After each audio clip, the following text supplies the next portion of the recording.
Hey guys, Ihasnotomato here, welcome to the new Portal 2 DLC, The Perpetual testing initiative, which has allowed map editing and creating into the game. So as you can see there, back here, they've actually added the community test chambers option in the thing, which brings into this little Apps Laboratories menu. As you can see here, you have different pieces of buttons and things being assembled. You have your ID card, which has your profile picture and your name for Steam. And you have three options as well as your number of what I can only assume is randomly generated. You have play community test chambers, create test chambers, and view my workshop. I'm going to go over all three of these. So first we've got play community test chambers. Now as you can see here, I don't have like a very big range of test chambers, but what you can do is basically by browsing the Steam workshop, you can go and see all the different maps that people have created.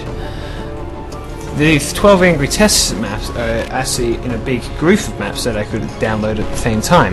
But as you can see here are the ones created in the Portal 2 map maker. So you can download them, play them, and rate them. Basically, to download them, you simply have to press the green button, which is the subscribe button or something like that, or for the collection. And when you go back into Portal 2, it should be there in your community test chambers queue or whatever. Now these aren't actually created in the map maker. These were actually made in Hammer Editor. So now you can also download maps that people made in Hammer Editor into Portal 2 a lot easier. So you know, that's a really cool feature. I'm not going to show you these though because they're pretty long and they go one after the other.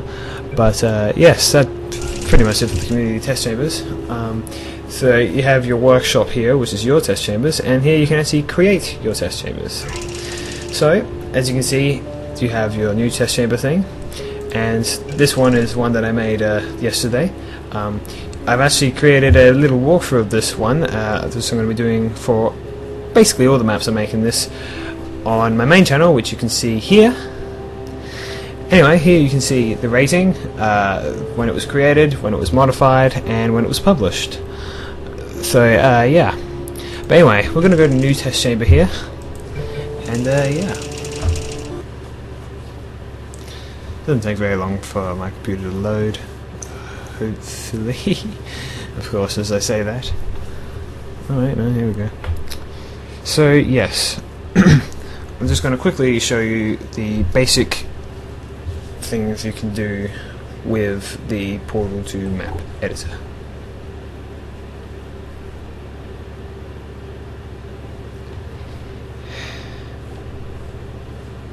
Okay, I'm gonna cut this out then.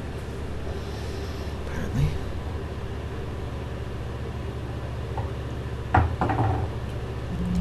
Okay, here we are in the map editor. Sorry, I had to cut out the loading there. Didn't want to make the video too long. So yes, as you can see here, you've got a very, very basic test chamber here. I'll go over everything first, but in a little bit. But as you can see, you have File, Edit, and Help. File has the basic things like create a new chamber, open, save as, switch to game view, which I'll go over in a little. Rebuild and publish, which I'll go over all of them. Edit is basically just undo and redo, select all, yada yada. Help, it tells you how to do stuff. Sorry about that. Here you can build and play the puzzle, which basically just means play the thing, which is also what this does, which is switching to game view. Undo, redo. This allows you to move it around, or you can press the right mouse button. This over here allows you to zoom in and out, or you can scroll.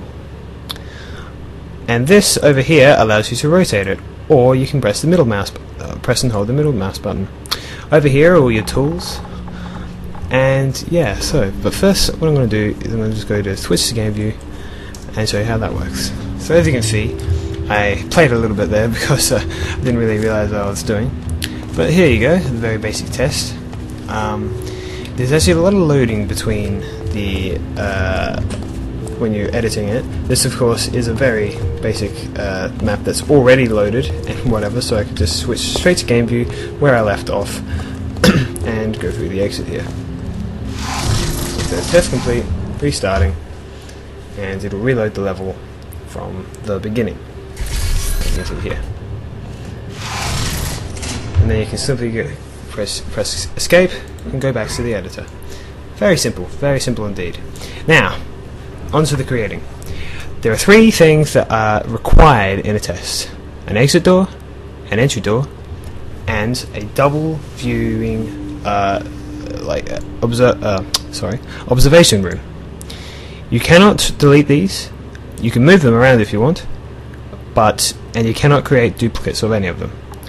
Here are the tools you get to create. But first of all, so as you can see, you can select various pieces. You can select and drag to get as many pieces as you want. But as you can see here, we have some panels over here which are unportable, unportable. But you can make them portable by pressing either P or pressing right click and then going portable. Oops, sorry about that. There we go. And I'm going to do it to this wall as well, just by pressing P. Oops, sorry. Keep messing up there.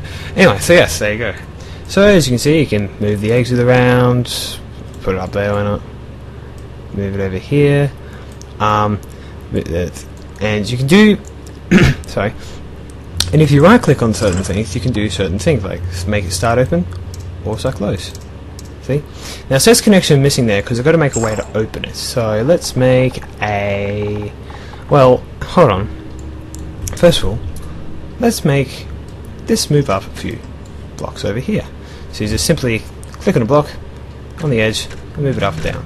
Let's make it, well, I don't know, up there. That'll do. Next thing we can do is let's place a cube just there.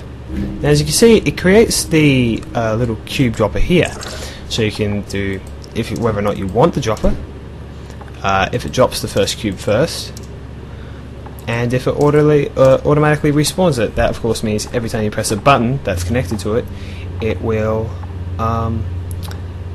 make another cube come. Now, as you can see, you have the cube types. You've got your standard cube. Hold on, I'll just move over here so you can see it better. Or not. Standard cube, your companion cube, your reflective cube, your sphere, or your Franken cube. You can also choose these through up here and there. Now, so I have a cube up there. Now let's put a button. Oh, oops, sorry. Let's say, oh yeah, on the ceiling. Why not? But of course we're going to need the cube to go up there. So if you know anything about Portal 2, we're going to use an excursion funnel. Yeah, that'll do. Now the windows are necessary because they create light in the room. I'm just saying. That is why that is unnecessary. If you want to create more light, you can of course use more windows. You can't have any doubles, I'm afraid. And light strips. Now then, so yeah, that'll do. Just put an excursion funnel there, allowing that cube to be able to go up there. Yeah. And so let's create a little elevator that can go. That will go all the way up there. Yeah, that'll do. Yeah. And what else could we possibly do? I don't know. So now we've got a way to get up there. Let's hold on. Let me just move that down. Oh, hold on. There we go. Yeah, there we go.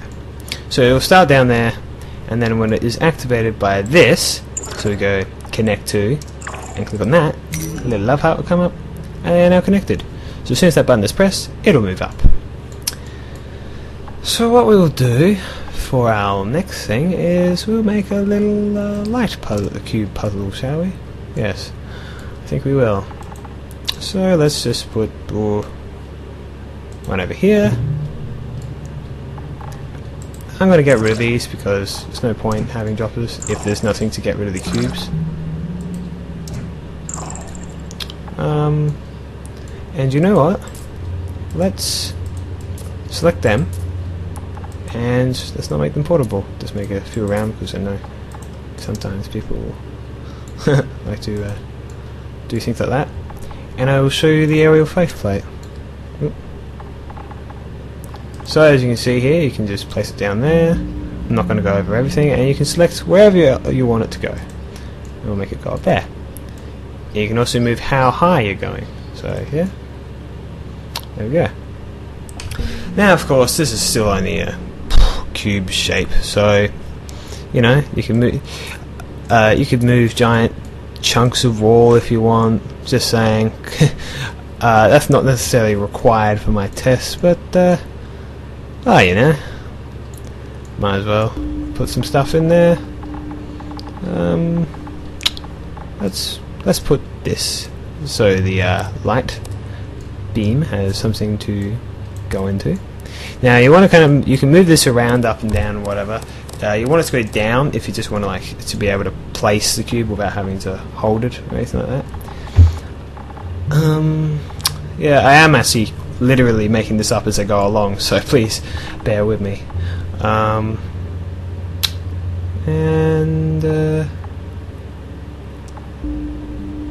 Oh, I know what we could do. We could put a light bridge in, which can just be oh, there, I guess. And we will put our little laser pointer. Oh, sorry if you can hear anything in the background. We'll just put it about there. That'll do. So, yep. And we'll connect this to that. Now,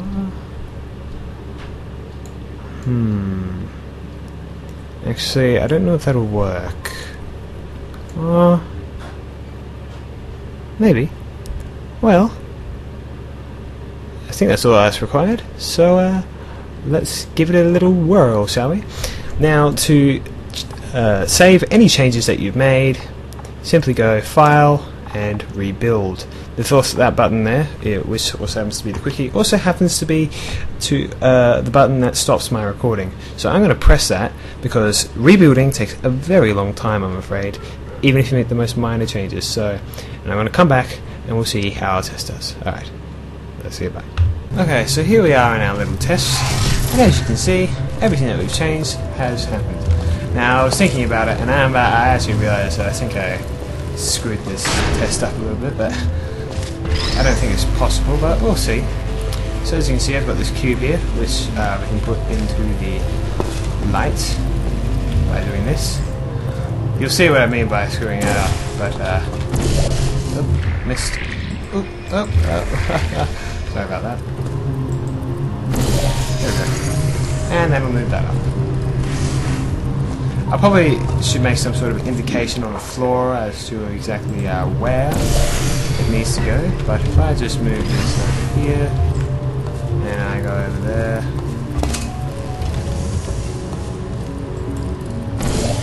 let's go up, so it hits it, which it did not.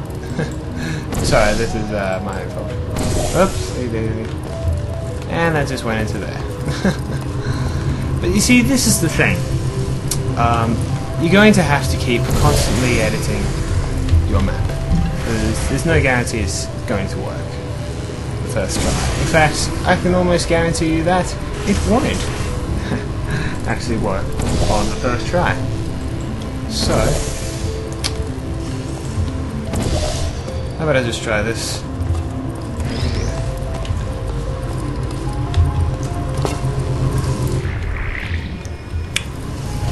But as you can see, it's just an example of how you can do something, how you can do the different things.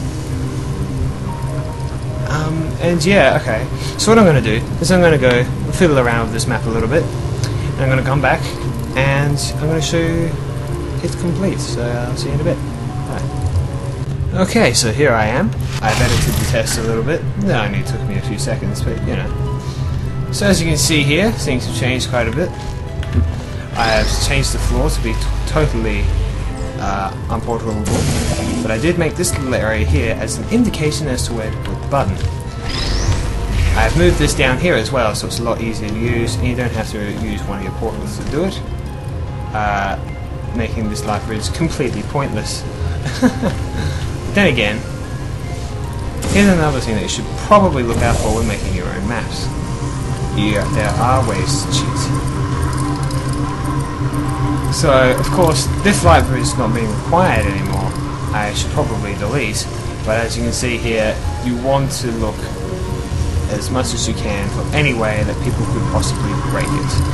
I want to spend, well, yesterday, when I started playing this for the first time, I created the map, and it took me about an hour just to get rid of all the little things that people could just do to bypass my test. So, I'm going to go back, edit it again, come back, and show you what to do next.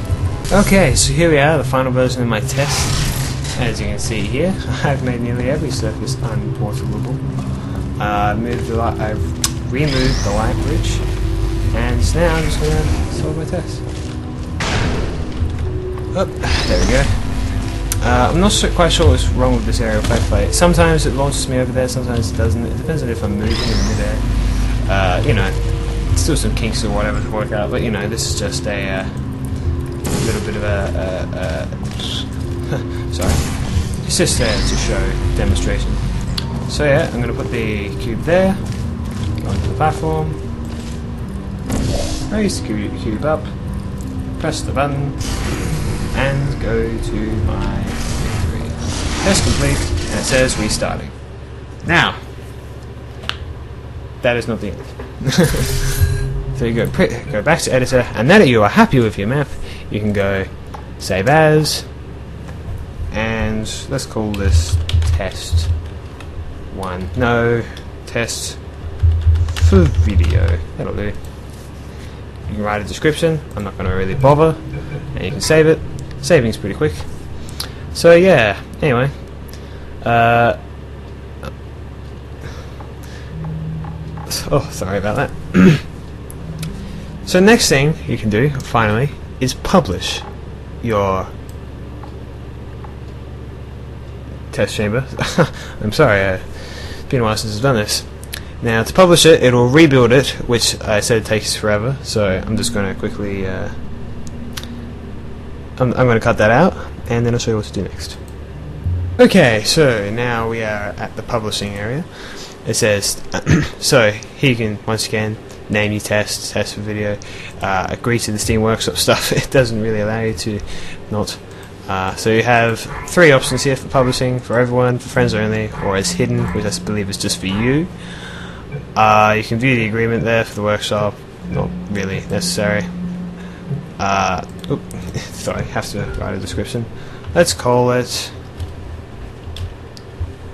the. There we go. That'll do. Oops, sorry. Did not agree. There we go. Alright. Now then, it will publish the test chamber to the Steam Workshop. This can also take a little bit of a while. But I do believe that is the full extent of the level maker of the new Portal 2 Perpetual testing initiative. Sorry if this was a bit shabby of a display of creating it, but hey, you know, whatever. I haven't actually been making videos for quite a while, if you haven't noticed, because frankly it's very difficult for me to get anyway. Anyway, so as you can see, here it is in your Steam Workshop. If you've posted anything before, I'm pretty sure it's the same as this. I haven't, though, so you know. So yeah, here it is. Just like any other person, you can subscribe to it if you want to download it again, which isn't very, you know, necessary. But yeah. But that'll do it for the Perpetual Testing Initiative. And this has been Ihasnotomato, and I'll see you next time. Bye.